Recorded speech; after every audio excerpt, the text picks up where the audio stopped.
प्रश्न 43। एल पर लकीर का मान कितना है? तो कह रहा है एल पे एक लकीर है यहाँ पे। तो एल मतलब क्या होता है? 50। एल मतलब क्या होता है? 50। तो अगर किसी भी रोमन लिपि में अगर संख्या लिखा हुआ है, अगर उसके ऊपर लकीर है तो उसका मान 1000 गुना बढ़ जाता है। तो इसका उत्तर होगा 50,000। एल 50 को एल लिखते हैं रोमन लिपि में, ठीक है। तो एल के जगह पे क्या लिख लेंगे? 50। और एल के ऊपर क्या है? लकीर है। इसका मतलब हुआ कि 1000 गुना, यानी 1000 से गुना कर देंगे। तो 50 गुना 1000 कितना हो जाएगा? 50,000। तो इसका सही उत्तर होगा ऑप्शन ए। प्रश्न 44। ऐसी 3 लगातार प्राकृतिक संख्याएं बताएं जिनके योगफल और गुणनफल समान हो। तो इसमें हम ऑप्शन को चेक करेंगे। तो पहला ऑप्शन में है 1, 2, 3। तो कह रहा है ऐसी 3 लगातार प्राकृतिक संख्याएं बताएं जिनके योगफल और गुणनफल समान हो। तो देखिए पहला ऑप्शन में क्या दिया है? 1, 2, 3। तो इन तीनों का हम पहले जोड़ करके देख लेते हैं। तो 1 जोड़ 2 जोड़ 3 कितना होगा? 6 होगा। और गुना करके तो 1 गुना 2 गुना 3 कितना हो जाएगा? 6। तो देखिए योगफल भी 6 आया और गुणनफल भी 6 आया है।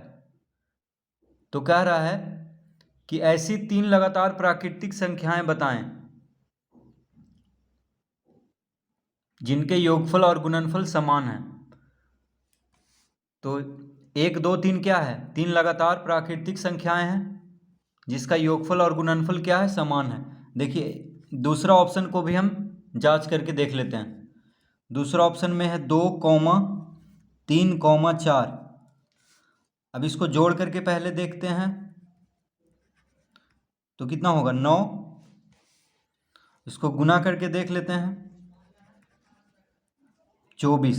देखिए योगफल और गुणनफल अलग अलग आया है। 3 लगातार प्राकृतिक संख्याएं ये भी है, 2, 3, 4 भी, लेकिन इन तीनों का योगफल अलग है और गुणनफल भी अलग है। मतलब योगफल और गुणनफल नहीं मिल रहा है यहाँ पे। तो इसका सही उत्तर क्या होगा? Option A. इसका सही उत्तर होगा 1, 2, 3। तो 1, 2, 3 लगातार प्राकृतिक संख्याएं हैं जिनका योगफल और गुणनफल क्या है? समान है। तो इसका सही उत्तर क्या होगा? Option A.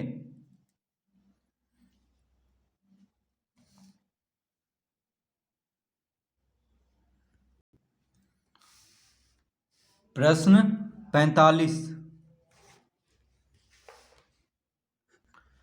3 अंकों की कुल कितनी संख्याएं होती है? तो 3 अंकों की कुल कितनी संख्याएं होती हैं, कैसे ज्ञात करेंगे? तो 3 अंकों की सबसे बड़ी संख्या में से किसको घटाएंगे? 3 अंकों की सबसे छोटी संख्या और उसके बाद 1 जोड़ देंगे। तो 3 अंकों की सबसे बड़ी संख्या में से 3 अंकों की सबसे छोटी संख्या को घटा देंगे, फिर 1 जोड़ देंगे, तो इसका उत्तर आ जाएगा। तो देखिए 999 में से 100 घटाएंगे तो कितना आ गया? 899। उसके बाद 1 को जोड़ देंगे तो आ जाएगा 900। इसका मतलब हुआ कि 3 अंकों की कुल संख्याएं हैं 900। 3 अंकों की 900 संख्याएं हैं। तो 3 अंकों की कुल कितनी संख्याएं हैं कैसे पता करेंगे? तो 3 अंकों की सबसे बड़ी संख्या में से 3 अंकों की सबसे छोटी संख्या को घटा करके 1 जोड़ देना है, तो इसका उत्तर आ जाएगा। तो इसका सही उत्तर होगा विकल्प सी, यानी ऑप्शन सी, 900। 46।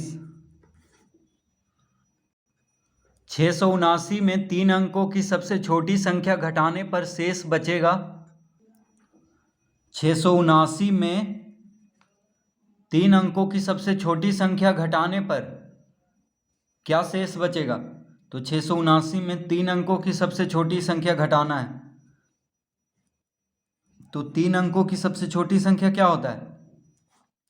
1 पे 2 शून्य यानी 100। तो 679 में से 100 को घटा देंगे तो आ जाएगा 579, यानी ऑप्शन बी इसका सही उत्तर है। तो 3 अंकों की सबसे छोटी संख्या, 1 पे 2 शून्य देंगे, देखिए 3 अंक हो गया, 1 2 3, तो 3 अंकों की सबसे छोटी संख्या क्या होता है? 100। तो 679 में से 100 को घटा देंगे तो आ जाएगा 579। प्रश्न 47, 96,048 और 90,648 में 6 के स्थानीय मानों का योग बताएं। तो क्या कह रहा है? 96,048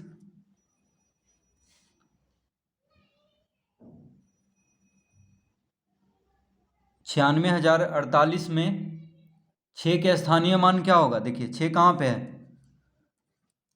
तो इकाई दहाई सैकड़ा हजार, हजार के स्थान पे है, तो 6 गुना 1000 यानी 6000। तो 6 का स्थानीय मान क्या होगा? 6000। और 90,648, 90,648 में 6 का स्थानीय मान क्या होगा? देखिए 6 कहाँ पे? इकाई दहाई सैकड़ा, सैकड़ा मतलब 100 होता है, तो 6 में 100 गुना करेंगे यानी 600। तो 96,048 में 6 का स्थानीय मान हो गया 6000 और 90,648 में 6 का स्थानीय मान हो गया 600। अब दोनों को जोड़ देंगे क्योंकि योग बताना है, तो 6000 जोड़ 600 कर देंगे तो आ जाएगा 6600, इसका उत्तर जो कि है ऑप्शन ए में।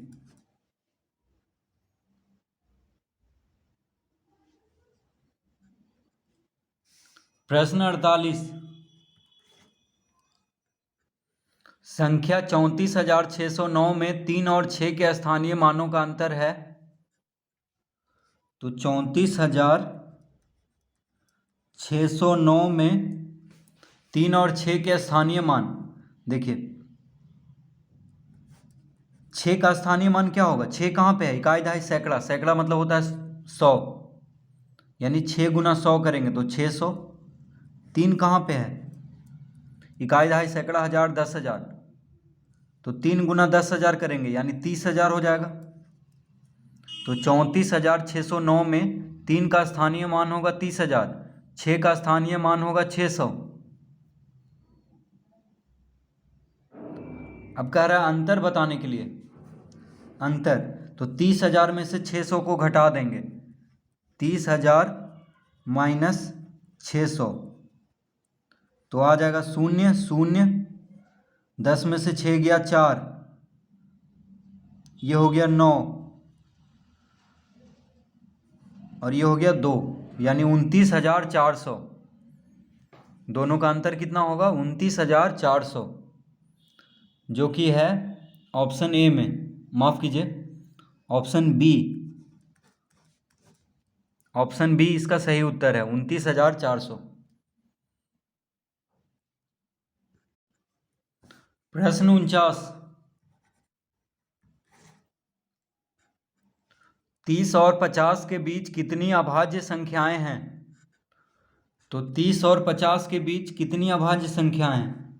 देखिए एक हो गया 31, फिर 37, फिर 41, 43 और 47। तो 30 और 50 के बीच अभाज्य संख्याएं कौन कौन है? 31, 37, 41, 43, 47। ये सब देखिए अभाज्य संख्या, किसी से नहीं कटता है, किसी भी दूसरे संख्या से नहीं कटता है, सिर्फ अपने आप से कटेगा और एक से कटेगा। ठीक है, किसी भी संख्या यानी किसी के पहाड़े में नहीं आता ये सब, अपना छोड़ करके। तो 30 और 50 के बीच में 1 2 3 4 5 5 अभाज्य संख्याएं हैं। तो इसका उत्तर होगा ऑप्शन सी, जो कि है 5। देखिए 5 अभाज्य संख्याएं हैं, 1 2 3 4 5, 30 और 50 के बीच में।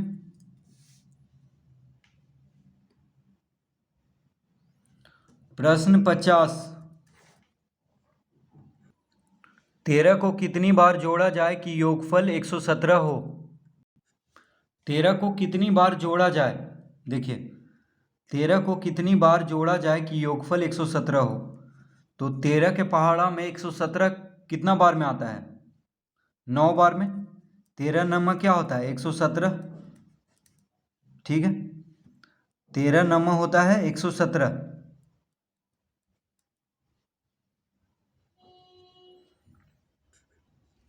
तो 13 के पहाड़ा में 9 बार में 117 आता है, 13 नंबर 117, यानी 13 को 9 बार अगर जोड़ेंगे तो कितना आएगा, 117। तो इसका उत्तर हो जाएगा 9, यानी ऑप्शन ए इसका सही उत्तर है, जो कि 9 है। तो 13 को 9 बार जोड़ने पे कितना आ जाएगा, 117। तो कह रहा है 13 को कितनी बार जोड़ा जाए कि योगफल 117 हो। तो 13 को 9 बार जोड़ेंगे तो क्या आ जाएगा, 117।